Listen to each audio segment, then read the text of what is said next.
Our guest on today's episode is Jeff Siegler of Revitalize or Die. Primarily at this point, he writes through Facebook. That's where you can find Revitalize or Die. Of course, we'll put that in the show notes. But he is a repeat guest. And today we talk a bit about how we were finally able to take this online relationship offline, meet in person, and spend some time in another city together. And of course, because we're both into community development, like the nerds that we are, we talked a lot about the community. We were in Richmond, Virginia. But this conversation is actually really fun. We dive into really some of the human things that not only impact community development, but also just cause to maybe further divide us, even in the sense of the rural versus urban conversation. We talk about a really specific situation in which we saw it play out, and it involved me personally, and he witnessed it. And it was just it's an important conversation, I think, that we have today. And we're talking about just what are some of the simple things that we maybe can do to lessen some of that division and focus more on connection. Jeff is he's just a great human, you guys. And I'm super excited to bring him back. He also has a book that we talk about a little bit. So if you enjoy listening to two old friends, we're old friends now. We are epic friends. We talk about that. You're going to enjoy this conversation. It's nuanced. It's kind of challenging. It's kind of tricky. And we both felt ourselves confronted with some different things while we were in Richmond. And we talk about what that means for all of us. So without further ado, folks, enjoy this conversation with my friend, Jeff. Well, Jeff Siegler, welcome back to the Growing Small Town Show. It's good to be back. Thanks for having me. Yeah, well, and now we've spent an entire day in a city that wasn't our city, enjoying that city, eating and drinking our way up and down the streets of that city. We really did a good job, didn't we?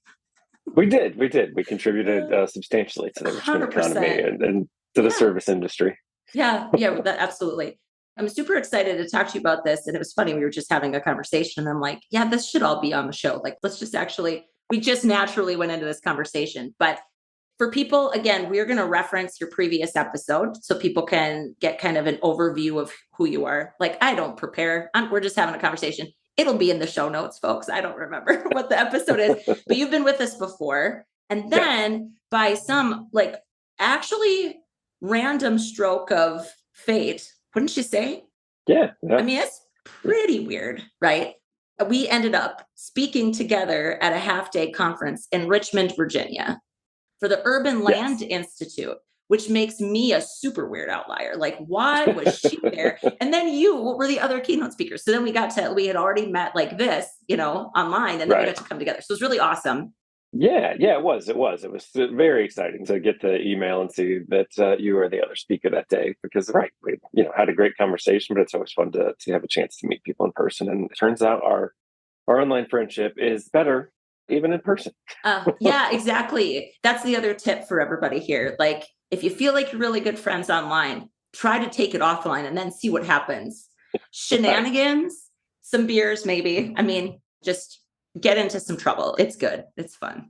It was great. So yeah, super fun to speak together and a great time. And we had a whole afternoon to go and commit shenanigans on the town. So it was outstanding. Yeah. So it's kind of fun. Again, our audience, I think, knows I live in a town of 1,800 people, 110 miles from the biggest city in North Dakota, which is still by most accounts a small town, like a smallish town, right? Fargo is a couple 100,000 people with the kind of the cities around it.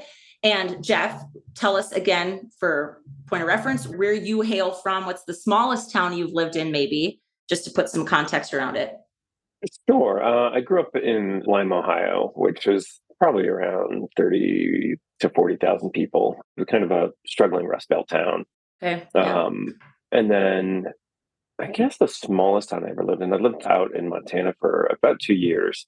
And Livingston was a smaller town. I don't think I knew that until just now. Yeah, maybe. I don't think you mentioned that. Livingston's a small town. I mean, like smaller than even where you grew up. So yeah, you definitely have some small town experiences. Little. And then moved around for quite a while. Actually went to grad school down in Richmond. So I'd been there before, but now I live in Pittsburgh. And so, but I guess I kind of, I don't have a ton of small town experience. On the other hand, I was a Main Street manager for a couple of years, but I also was what's called the Main Street State Coordinator in Ohio for 10 years. And through that job, I was always, driving around the state, visiting with Yeah. communities of all sizes, but typically the smaller ones to try to help them, with their revitalization efforts, to try to help them figure out like what's going wrong, what needs to be better. And I really figured out through that, honestly, that a neighborhood in a large city really behaves almost exactly the same as a small town. It really is about connections. It's about having, local commerce. Like it's all local ownership. I mean, it's all same concepts transfer pretty easily. So kind of think I get it.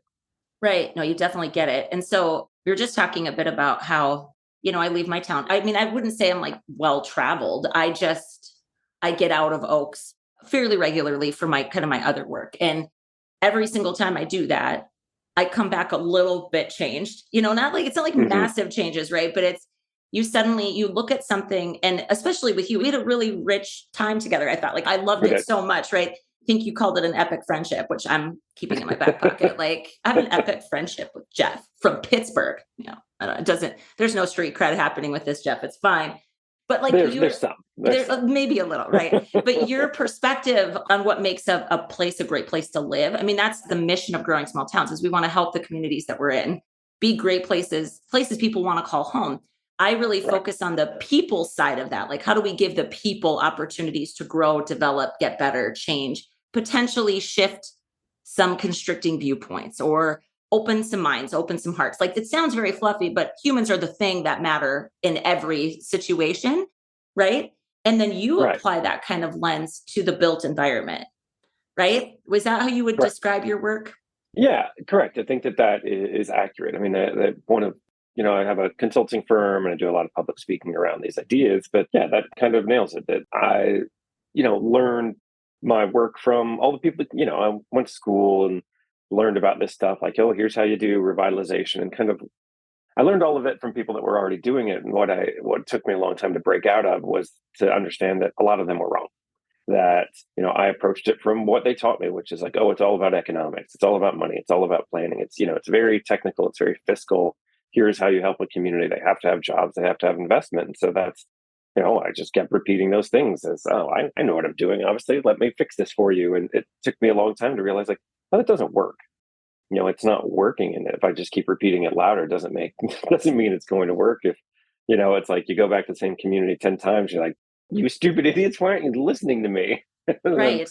once you finally realize, like, oh, I'm saying the wrong things, like I'm giving them bad advice, that's why nothing's happening. And to your point, like, what I finally realized, it's not a fiscal problem, it's an emotional problem. It's Hmm. not just about money, it's about humans. And it's a human habitat. Like, our cities are human habitats. It's the built environment that defines your relationship to that place.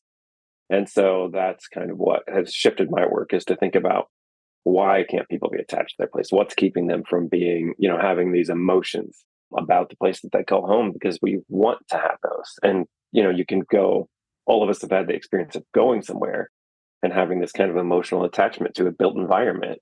But we've all also had the experience of going somewhere, of having while a emotional feeling about a place can be a very negative one, about feeling crummy, about feeling sort of downtrodden and Hmm. worried or anxious, just because the visual clues make you feel a certain way. So, like, it's kind of, I guess, think about it as like setting the stage. Right. What kind of emotions do you want people that come to your community, or more importantly, that live in your community, to experience? Like fear, negativity, pessimism, or like optimism, joy, attachment. Like, it's all in the design, it's in the built environment. And I think, okay, so you're touching on a few things. Like, if you remember when I was there in Richmond, one of the frameworks that I talk about is that exact thing, right? Like, we don't spend enough time talking about the feelings, the thoughts, and beliefs that people have. We don't spend enough time talking about that, period. And that's what drives people to take action. And that's always ultimately what drives our results. As again, if we're talking about this particular frame, that's true for all results driven. Like, we're all eventually ultimately trying to accomplish something, right? Again, at a company, in a family, in a church, in a community, it doesn't matter. Like, there's like an end game we're all running for. And I think the challenge is Right. that we think, okay, we're going to start with the end in mind, and then we're going to back our way into it. we don't back up far enough to go, okay, but what are the thoughts, feelings, and beliefs of the humans involved in this thing? And what do they have to, like, do we have to change some thoughts, feelings, and beliefs? Is it a clean slate and they have no thoughts, feelings, or beliefs about the thing? That's real work. And Right. then we create, like, all we have at our disposal is like the experience that we generate for them. And I think you just nailed it for me. Like, to me, that's it. You can either operate from a place of like, well, everything sucks and our best days are behind us. And, the good old days is never going to come back. Don't you wish it was like the Right. way it was in 1950? I mean, when I actually hear those things, right? And again, that was a very mean tone of voice, but just like the cycle and it's a vicious, we just like spiral the drain of that. Or it's okay, but what do we want for the future? Right. What do we want for ourselves? What do we want for the next generation? And it's more of a hopeful, optimistic outlook, right? Like, you can't really live in both. So, Right. I mean, it's about, being intentional. I mean, I was just kind of writing about that before we jumped on, and it's like, I think about food a lot as an analogy to place, and it's like, well, we're pretty intentional when we go to cook. It's like, oh, what do I want to make? mhm, And then, now I need to get some ingredients and find a recipe. Like, if you weren't intentional when you went to cook, it would be bad. right, Like, oh, I'm just going to start. I right. have no outcome in mind, no idea. I'm just going to get started. And like, what are you making? And I feel that way that, we're not very intentional about our built environment. It's like, well, we're just going to build. We're just going to, somebody came to us and said they wanted to build this thing. So like, that's fine. It's, who cares what it is? Who cares what it looks like? They've just decided they want to build it. But, well, of course, like without any intention, without any sort of vision, these places are going to be terrible because nobody thought, like, what are we trying to create? And so there's this really fascinating story about that kind of ties this together about the Medici family, this powerful Italian banking family that kind of helped pull humanity out of the dark ages into the Renaissance. And one of the things that they were very intentional. One of the things that they realized is like, look, if we want society to usher in this age of enlightenment and art and science and ideas and beauty and creativity, we're going to have to be intentional about the built environment. We're going to have to make it pretty. We're going to have to make it nice. Like, we're not going to build a bunch of food courts and strip malls and then all of a sudden expect like, oh, of course, Leonardo and Michelangelo like sprang from that Right. right from this time. Hmm. Like, no, that it would, we've created habitats that are so sort of detrimental. I mean, they're not creative. They're not interesting. They're not inspiring, and so people are affected by them. People feel downtrodden by them, and as they should. Like, they weren't built with any intention in mind. They weren't built to make people feel good. They were just built to satisfy some national chain. So talk to me a bit about how, like, what is the argument or how do you position this with the leaders of a community? Because what I feel like I come up against sometimes is just this idea that aesthetics are just a nice to have. Like, you can't, it's hard to tie that. It's similar to company morale, right? Like, if a company feels like a shitty place to work, it Hmm. absolutely affects your bottom line. How? Well, you can articulate maybe like people will leave, customers will say bad things about you, and it's like, how do you drive it back to the bottom line? But what does that sound like in conversation in terms of a community? Because like you said, it tends to be driven by economics. And I understand that. That makes sense to me, right? Like, our community, we have to, like, tax base, that's probably one way. But I'm curious how you've navigated that conversation if you're dealing with a group of people that like doesn't prioritize aesthetics for themselves. Right. It's pointing at it's obvious. I mean, it's human nature. Like, it's just, yes, there was I was in Iowa a couple weeks back, and there was a survey that they were reporting out, and one of the things that the survey asked, like, oh, what do you value most about town? And everybody pointed to the county courthouse.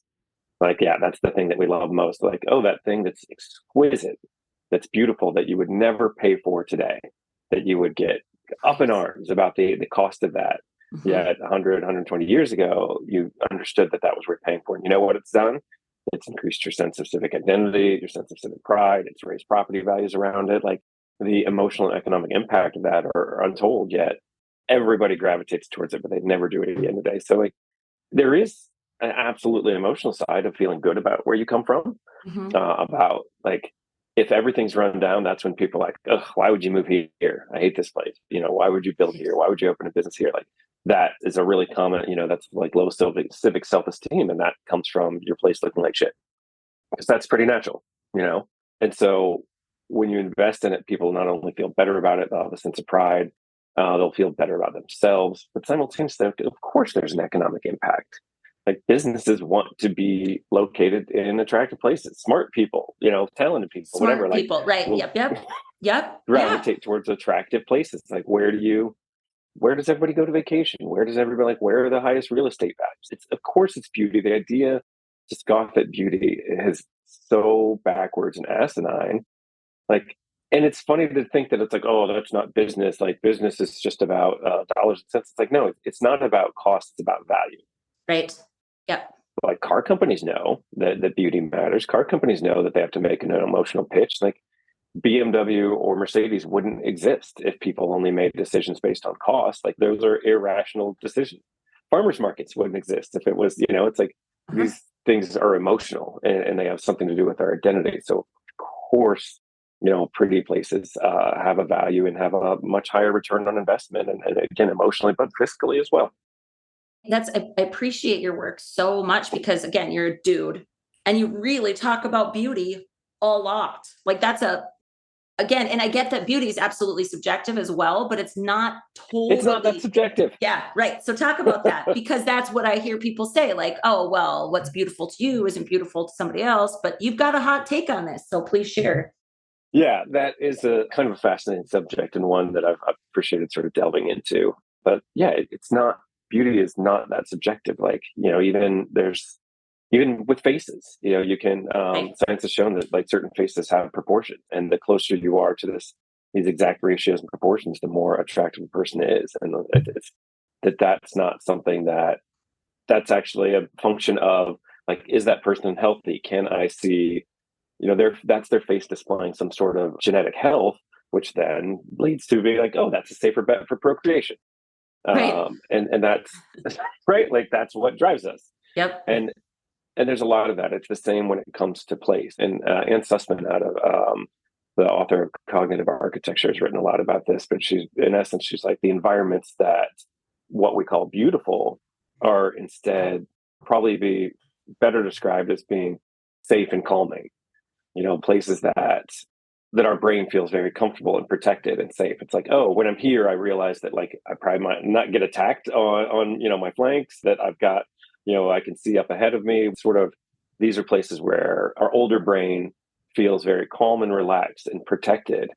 And so that's why everybody thinks that Main Street's the prettiest part of town, or everybody gravitates towards, those historic districts because like they have a feeling that's more appealing. So is it that subjective? If absolutely everybody's going to vacation in the same places, if the real estate values are all higher, like there's just certain landscapes and designs. And again, that's the Medici, going back to that, it was like when they went to sort of design Florence or whatever, they didn't just pick it out of thin air. They looked at ancient Rome, they looked at ancient Greece, they actually studied and found the proportions and realized that there were certain heights and angles that were immensely satisfying and that gave people that sense of comfort. So yeah, it's if everybody agrees, certain things are attractive, or like then how is it that subjective?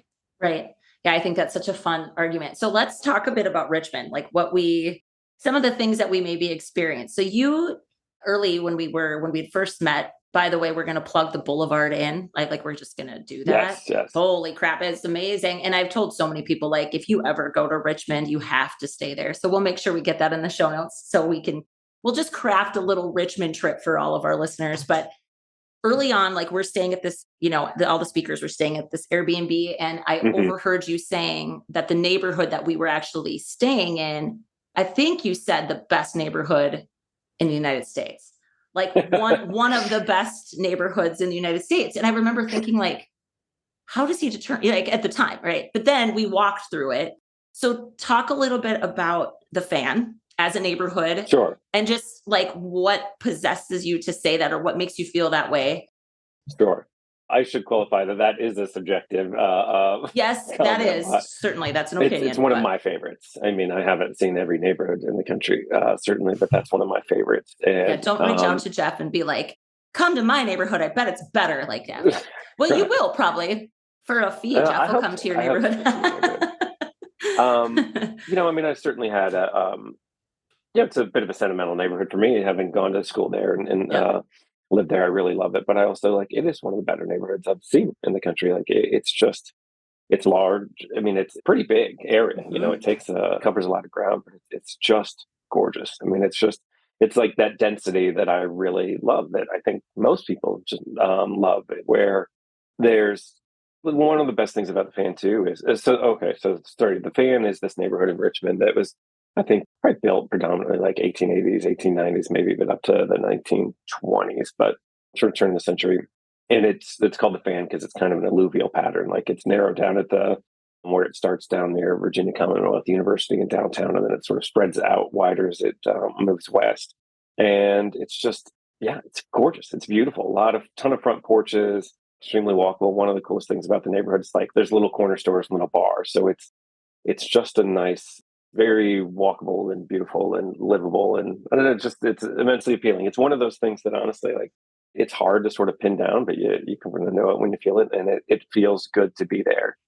And I recall us walking around, and it's just like, oh yeah, this is a pleasure. It's a feeling. It was emotional. Right. Um, yeah, I mean, Yeah, it feels a go little ahead. like for me coming from a state that we really value our wide open spaces, right? Like that's a thing where I live. Like the hardest thing about this, it's like, well, yeah, because we need wide open spaces to farm. Like there's things that economically go along with that desire. But when it comes to where, like a community, right, where you actually live, for me, it was the fact that I felt a little bit socked in, but like a cozy way. I felt like the community like enveloped me, not in a suffocating way. And I get that there might be people that are like, oh God, I would hate that. But I don't know that you would. I think you might think you would until you literally walked up and down the streets of that community or, that neighborhood. It's such a cozy, protected hygge. That's the word, right? Like the Oh yeah, HYGGE. Like it's that word that just describes that feeling of like coziness. That's how it felt to right. me. And that's how it feels to most. I mean, that's kind of where, like, again, coming back, that's not that subjective. Like, that's your brain registering that place as being safe, as being, as calming, as relaxing as big box parking lot can't Right. have that feeling and will never. Like, it's off putting, it's upsetting, it's actually, a little traumatic because you don't feel protected, you don't feel that's not natural. It's not a landscape that your brain can even process. So it makes it uncomfortable. And I think that there's something really sort of fascinating in here too. Of like, I end up, working in a lot of smaller communities, and I'm going to use this term, and I hate it, but like rural communities, Mhm. which I think is what I don't like is describing a town as rural because rural is a landscape, not a people. It's like Yeah. Yeah. urban is a landscape and rural is a landscape, and as soon as you have a couple houses next to each other, that's already urban. Yeah. um You have an interesting take on this. You yeah, do. Like I remember you saying that and I thought, holy, that would like I don't know if that would land with so many of the people that I know. right. But I don't disagree with you, right? I think it creates more Yeah, problems for us than it helps it us does. in the It conversation. does.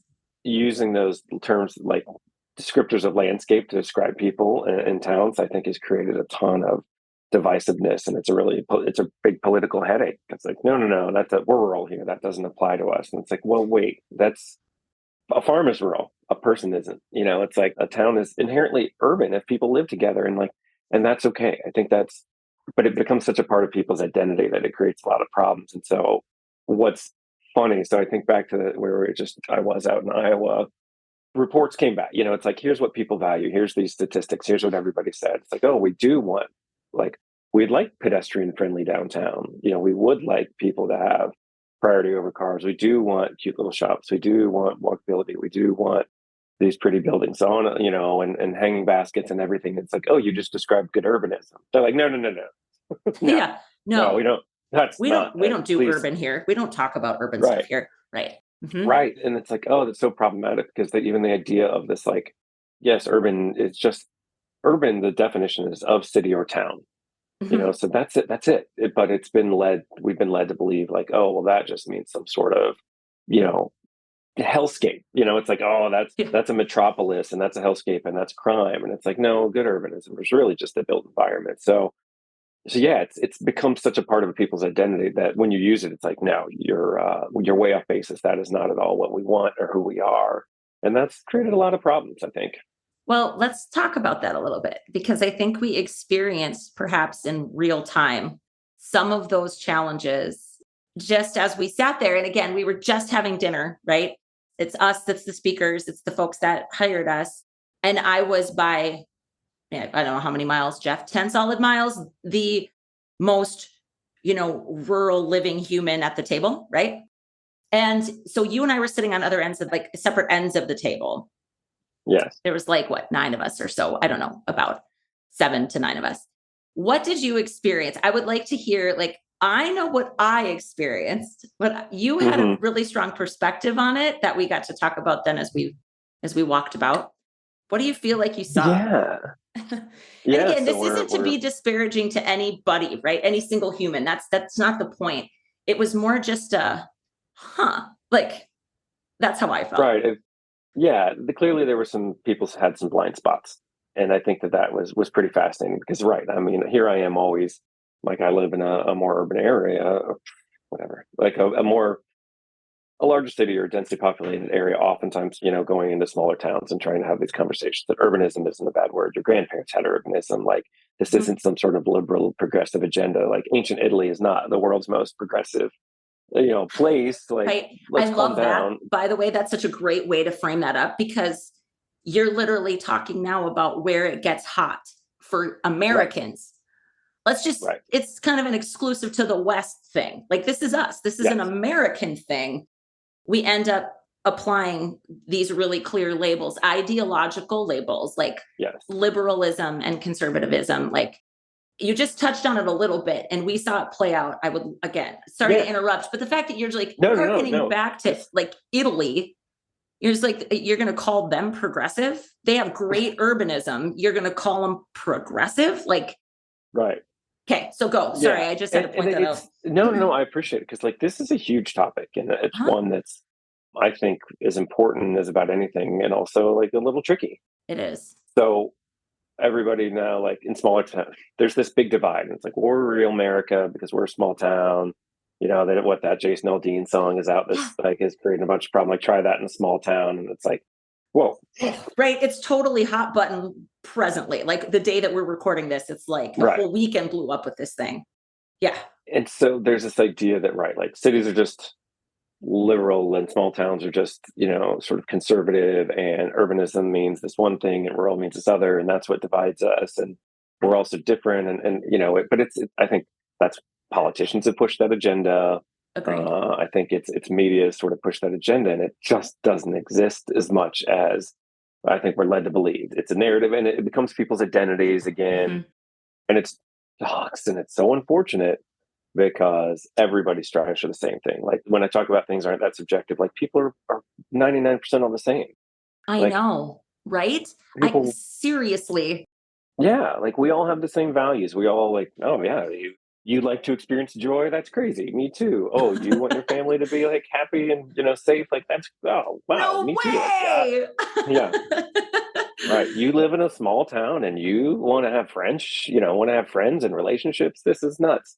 And that's the idea behind like a quality built environment. It doesn't matter if it's a town of 500 or 5 million. Like it affects everybody the same, and it should be of quality. It should facilitate friendships. It should facilitate joy and happiness and attachment, whatever. So in any case, it's often me coming from the city, going to smaller towns and trying to like, hey, you can trust me. Like I'm like, trying to like, hey, I understand you. I'm not, but it was really wild because as we're sitting at dinner, I saw the reverse play out.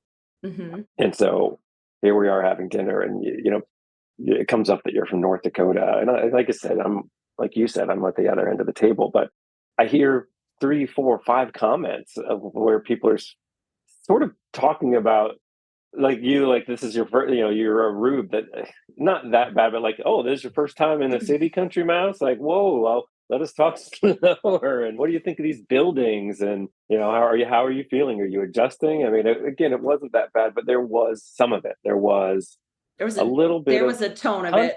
Yeah, there was a little bit of condescension. There was a little bit of some was ignorance, certainly some blind spots, but yeah, people were sort of treating you as if you were from like, yeah, the first time stepping off the plane to a city. And I wasn't surprised to hear it a little bit, but I was sort of, it kept going. And even to the point where I finally like turned and said like, whoa, like, can we ease up? Or I can't Mm-hmm. remember exactly, but I did make a comment of like, man, this is going on a little too long. So I love this so much. I think because I think I shared with you that like the 5 years ago me would have crumbled under that. Like I wouldn't have been able to hold my own. So you think about how this plays out in a broader sense for us. Like you and I just happened, this was like a microcosm of it, but you saw it because you have to do the opposite. Where like you, Hmm. like as a city person, you go to a small community, and again, not urban and rural, but just like you live in a big city versus being in a smaller community, right? And you have to try to become relatable in the sense that they can trust you and that you know what you're talking about, and like all the things, and you're not dumbing yourself down, but you're trying to tell them like, I don't think I'm better than you. And Right. I was in a position to have to say, I'm as good as you are. Why are you talking to me like that? You think about the lift that is for a human to do.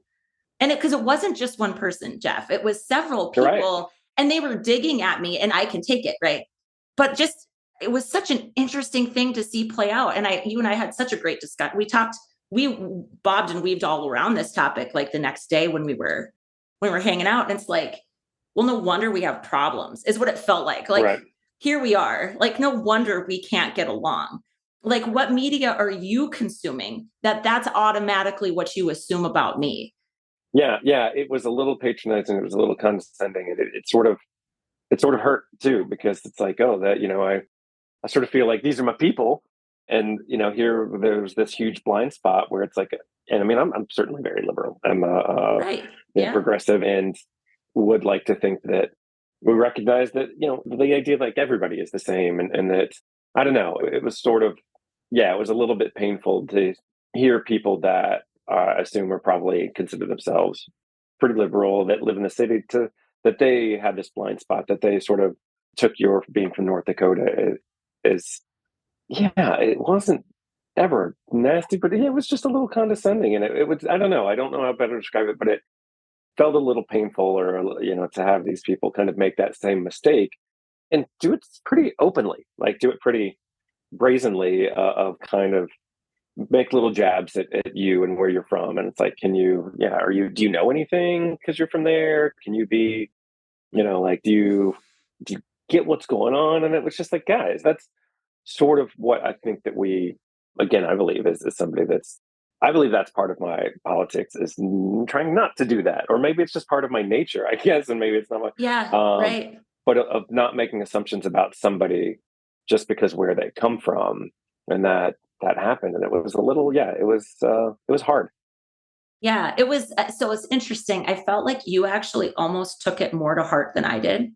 Like when we talked about it, it almost bothered your heart more than it bothered mine. Because I was able to sit there and just think, well, isn't this interesting? It's more Yeah. like, huh, And then I think the other thing was I felt really emboldened to stand in front of all of them the next day where there was more of them, right?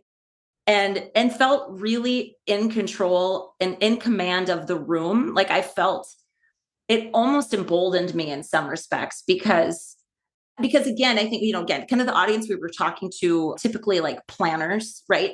People that have this position a lot, where if you walk into a situation and you lead with that kind of tone or that kind of attitude, like you're missing this beautiful opportunity to like be a better human through your work and through the process. So it's kind of Right. fascinating. It actually did.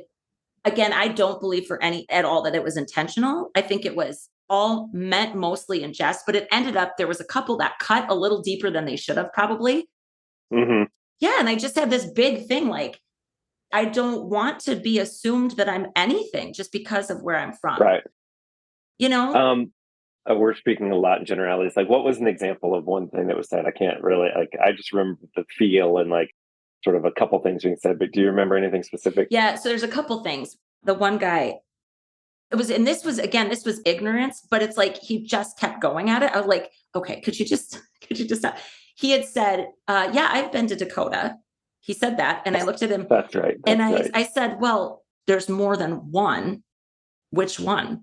And then he goes, oh, the one, I've been to Sioux City. And I said, that's in Iowa.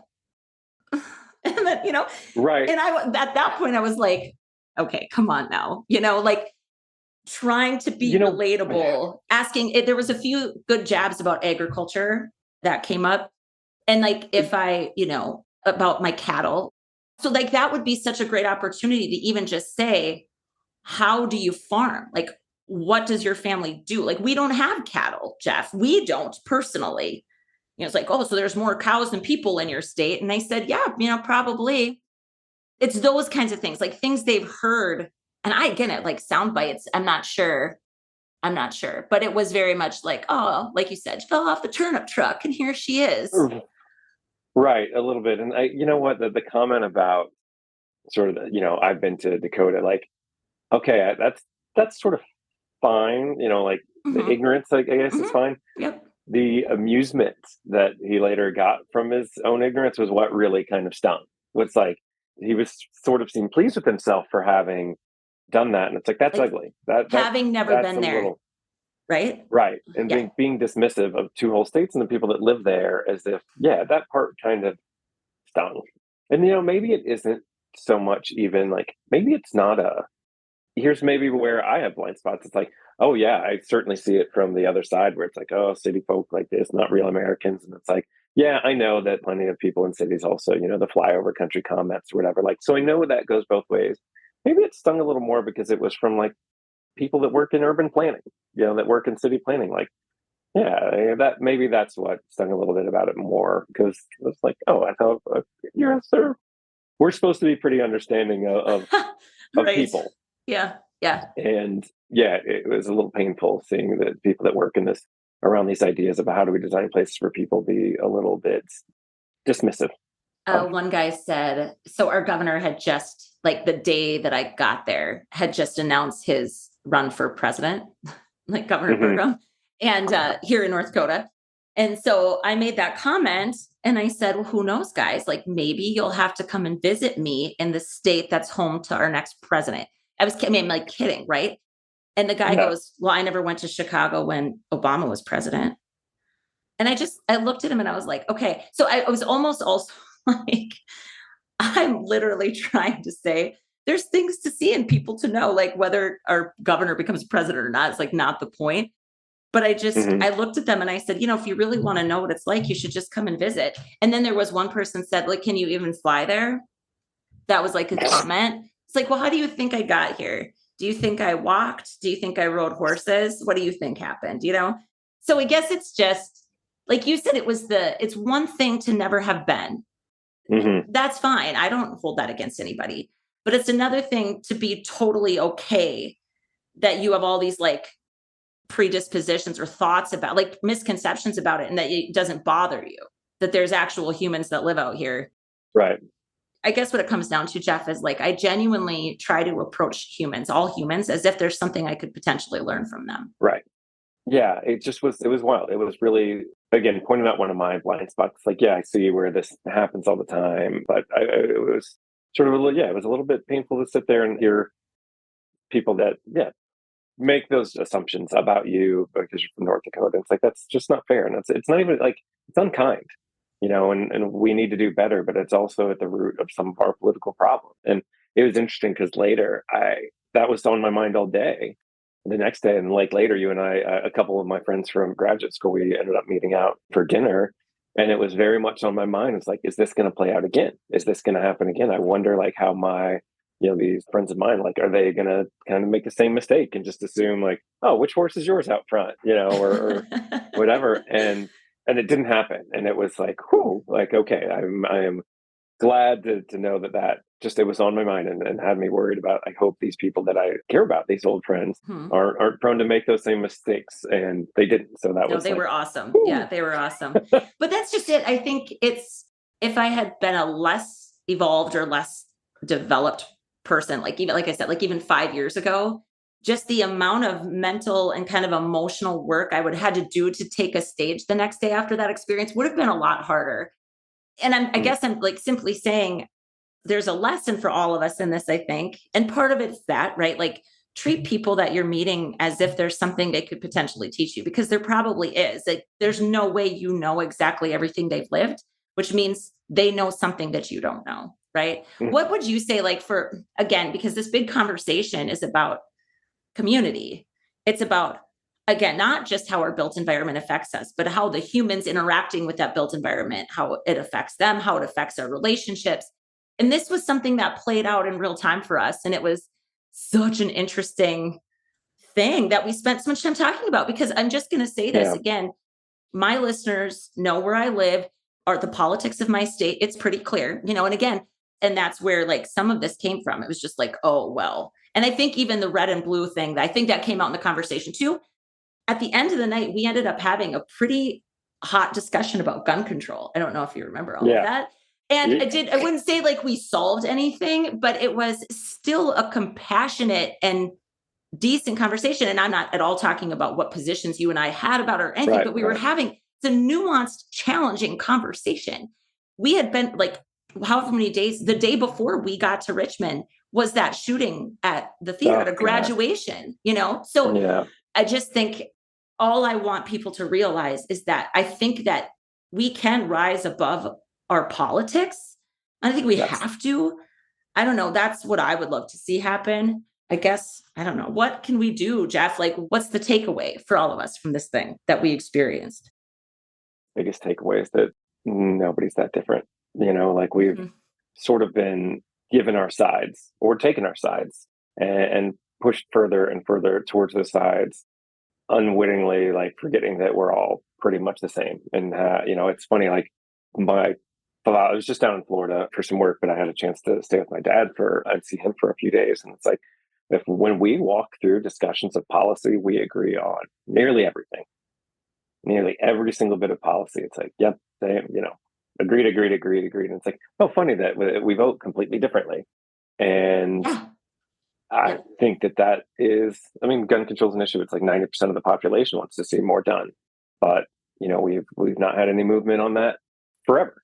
And so I really do think that we've kind of been, the sides have been pushed further apart, both by political rhetoric and the media, because that's an interesting narrative, but it's just not true. It's just not the case. And that's one of the reasons, like, I think that this work is so important. It's like a great built environment fosters human interaction.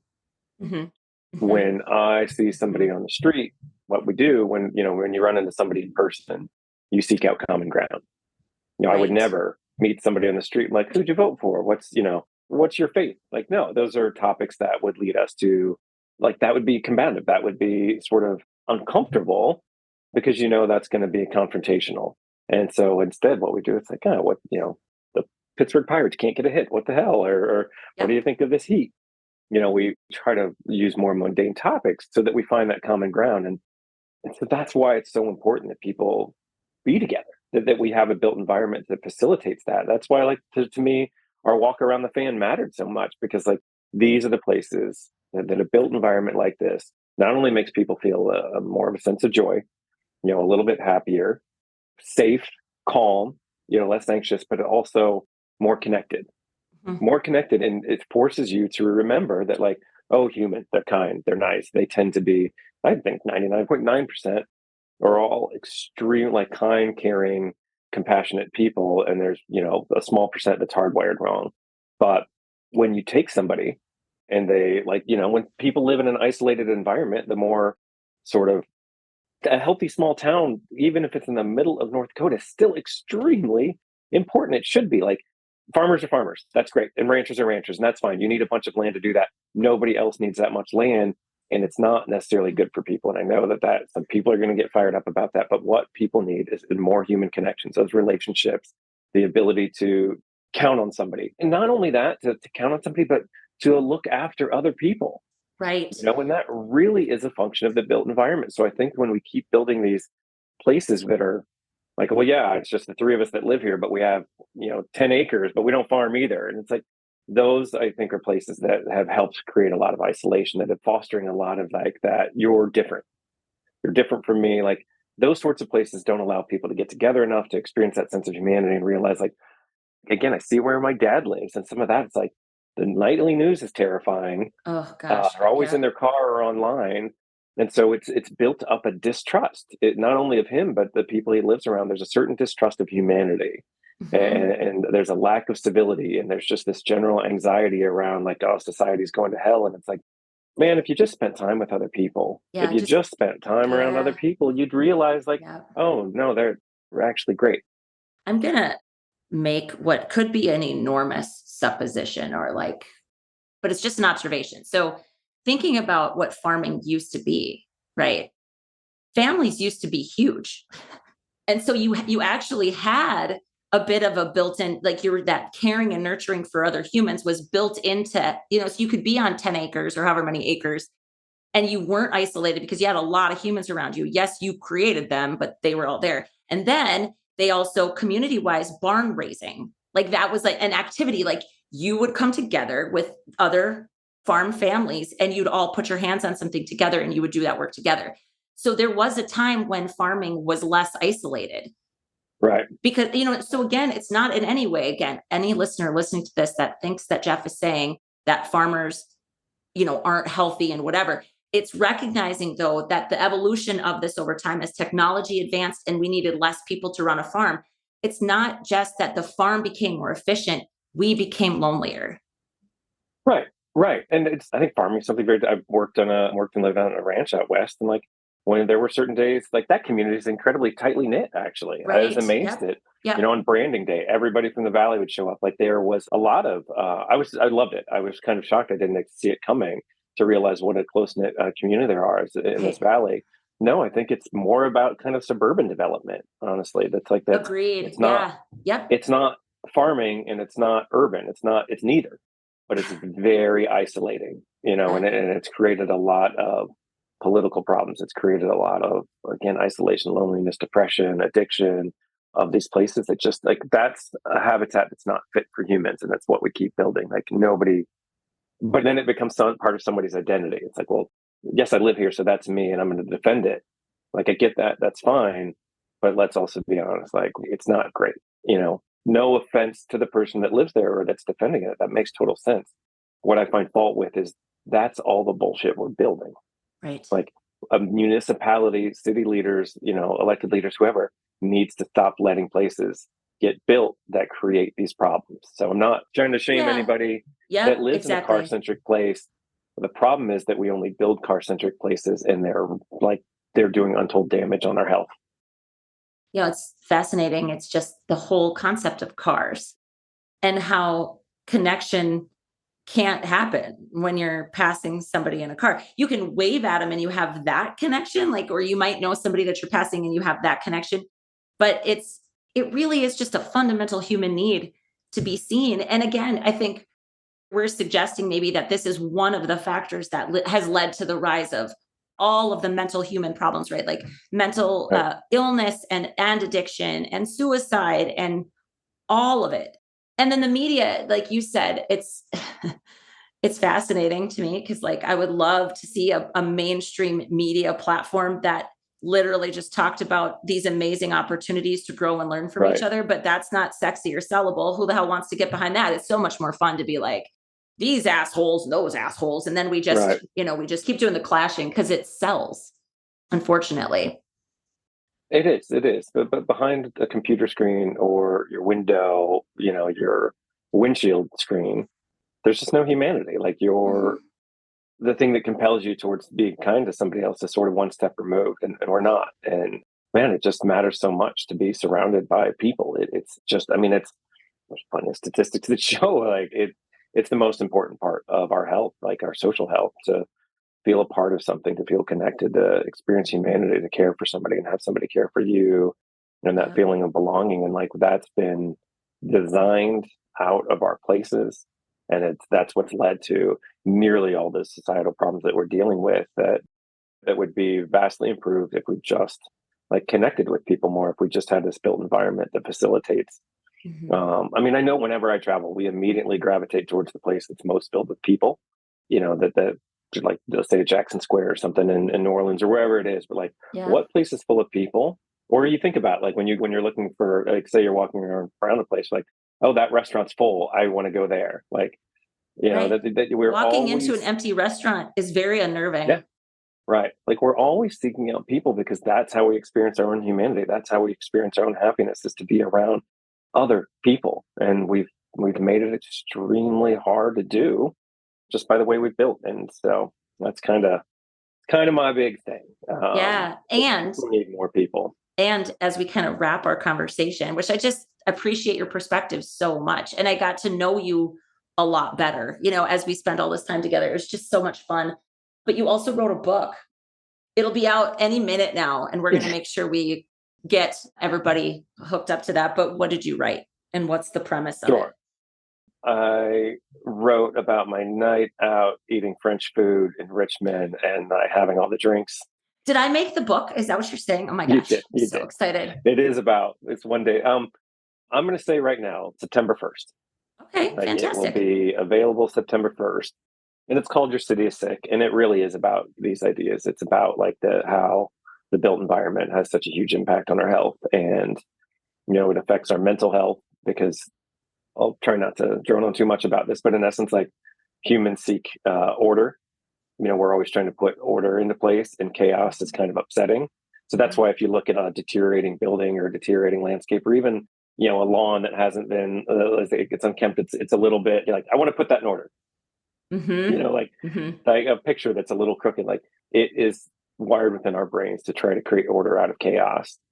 And so when we have environments that seem chaotic, again, like big box stores, parking lots, or buildings that are deteriorating, blocks or deteriorating, buckling sidewalks, it is mentally sort of upsetting. Here's a better way to put it. Have you ever, walked down the street, you're like, I don't like the way I feel when I'm here? Yes, absolutely. All right. So you're like, I'm ready to move off the street. It's a little unsettling. Well, imagine that you called that place home. You would either adapt to those chaotic surroundings. Well, you would. Like, you either leave or you adapt to You chaotic adapt or you surroundings. leave. Yep. Right. Which that screws with your brain. Mhm. So creates mental, there's a reason why you look at a street and you're like, I bet you it's full of criminals and addicts on that street. Like, you're honest, you're not wrong. And Right. that's the conclusion you're jumping to of why it is that way might be wrong, but you're not wrong if you look at a rundown place and think, oh, it's probably full of rundown people. Yes. So our built environment creates mental problems. It certainly has social issues, social problems, social health. I always say that I'm no more neighborly than somebody that lives in a cul-de-sac. It's just that I live where there's sidewalks and like really close together and we can walk to the coffee shop. Like, that's not a function of me. That's a function of design. Fiscally healthy, do you have to own 2 cars? Do you have to own 3 cars to get by?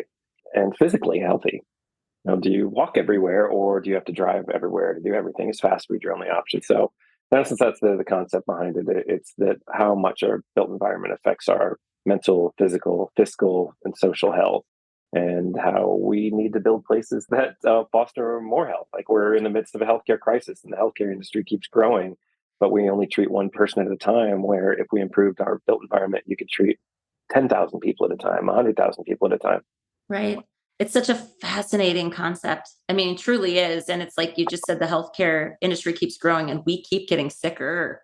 Like, Mm-hmm. it's crazy. Like, as that continues to grow, you would think like, oh, well, these things should be getting solved. Nope. They continue to grow and we continue to decline. Like, Right. yeah. So it's just time to look at a different potential source, right? It is. Yeah, improving our places. That human habitats need to be better. They need to be fit for humans, and they're not. And so, the point I always make is like, you took somebody from a dying, struggling, whatever, spread out suburban, whatever place it is, but a place that's doing really, really poorly, and then relocated them to an amazing built environment, to I don't know, Savannah, Georgia, or something like that old district thing. They would fundamentally become different people. They would change. They would become more civil. They would have more self-esteem. They would, experience more humanity, probably more kindness, and definitely they would get physically healthier because they'd be walking everywhere. Like, you would fundamentally change so much about their life just by changing the place in which they lead it. And when you say it that way, it's like, oh yeah, that actually makes a ton of sense. Yeah. I mean, I hope if nothing else, well, first of all, I hope everybody goes out and gets your book that has anything to do Well, with thank you. community and or economic development, or just if you care about your town, frankly, like if that's like a part of your scope. Like I get, not everybody gets into the weeds about this stuff the way that we do. I can Hmm. completely appreciate that, but that's the first thing. I mean, honestly, I just hope that this conversation of two unlikely friends, like again, on paper, it wouldn't make a whole lot of sense at all that we would have spent an entire day together just walking around bullshitting, right? But we did. Right. And again, for me, it's one of those experiences that I come back a changed human. I come back to my environment thinking, how do I create more of that here? How do I foster Yeah. more of that here? What is my job? What is my role? How can I do that? I'm grateful for you. I'm so glad I got to meet you. I'm so glad I got to spend that much extra time with you because I'm a huge fan of your work. It's really Well, important work. I am flattered beyond belief. It was really incredible getting to hang out in person and know you and understand your work, and just to have a new epic friend. It was amazing, and so yeah, I really appreciate the comments. Thank you so much. I also love your work and what you're doing to because like, right, like there's not enough talk about smaller towns and what needs to be done and how important it is because absolutely everybody deserves to live in a great human habitat. Absolutely everybody should have Everybody. a sense of pride for their town. It doesn't matter the size. Like it's everybody should experience a sense of community everywhere. And a lot of this work and talk about it, it seems to be around bigger cities. So I think it's incredibly important that you're having creating these conversations in smaller towns. And one last thing I want to say to that end is like I think what drives me so much in this work is that a bunch of passionate people all around the country wanted to help their community and got involved in some way. Like this is really what I'm trying to help is that anybody that's run for office or volunteering gets in this Mhm. position or that position, they probably saw that their community wasn't operating very healthy, that it wasn't creating the outcomes that they wanted. They saw that something was wrong. They got involved, and then they just get bad advice. They just get this sort of stupid banker, fiscal golf guy advice. Right. Yeah. Like Yeah. right, Yep. like reduce the cost and beauty's bullshit, and so it's just fiscal, and we've got to attract investment and jobs. Like stop, stop, stop! Don't listen to those people, please. No one's an expert in this stuff more than you. Mhm. No one knows, like if you are sentient human, if you experience joy, if you look at something and say that's beautiful, if you are in an environment that makes you feel good, if you like to be around other people, if there's certain places that you go that make you happier, like then you're an expert. Like literally everyone that is alive and that has emotions is an absolute expert in city planning, in economic development, in tourism, whatever, community development, all of those. Like if you enjoy something, you can be pretty damn sure that everybody else does. So you're an expert right there. Make those decisions. Yeah. Like Right. just make those decisions. Like you Mhm. don't need, please stop hiring people except me and Rebecca. Um, but no, like you don't Yeah. need to keep hiring people to interpret this stuff for you. You don't need necessarily have to have a plan or find an economic development, expert to unlock the mysteries of city, like their human habitats. If they bring you joy, if they make you feel connected, if a decision makes you feel proud about your community, then that's a win, that's a victory. And an initiative, of a project, if a piece of real estate, whatever it is, doesn't make you feel good, if it doesn't make you feel proud, if it doesn't bring joy to your heart, if it doesn't spark, a spark joy or whatever it is, don't do it. And if you continue to make a series of decisions that make your community better, happier, more connected, like it's really, really obvious and it's really simple. Make a bunch of decisions that make like everybody in your community feel a little more proud, and over time, you'll have an incredible place. I love it. I love it so much. And it's something that every single person is capable of. Like every Yes. single person can do, right? See something that makes you sad and make it a little bit better. And just keep doing that. And over time, Yeah. it Yeah. will get better. That's it. Thank you, Right. Jeff. That's Seriously. yeah. Absolutely. Absolutely. It's been a pleasure. Okay. Well, you're going to come back and we're going to do like a big book tour. It's going to be so great. September 1st. Your city is sick. Yes. Yeah. We're going to do an interview. We're going to do an interview about the book when It's it's going to ready. be awesome. I can't wait for that. So thank you so much again for coming on again. Thank you for seeing for me. I want to thank you especially. And I don't know if I properly did that when we were in person, but your perspective on that situation with me, it almost hit you harder. And that was really, I really appreciated that. Because again, I just kind of go, I'm being sensitive. Like, is this okay? Or what's happening exactly? And it was just nobody specifically is at fault, but we're all at fault. I think that's right. That's part of it too. It's like, okay, do we want to be better or do we not? And I really want us to be better because I think, there's a lot we can learn from each other, and connection is always better than division. So I'm all for it. Yeah, there were a lot of blind spots on display, and it was a little uncomfortable. But it also like you realize like, it cuts both ways, and we have to be better. We have to be better. So thank you for being a good human. Well, I appreciate it. I'm trying. Yeah, same. Come back soon, Jeff. That's what I want to say. All right. Can't wait. Thanks for having me on.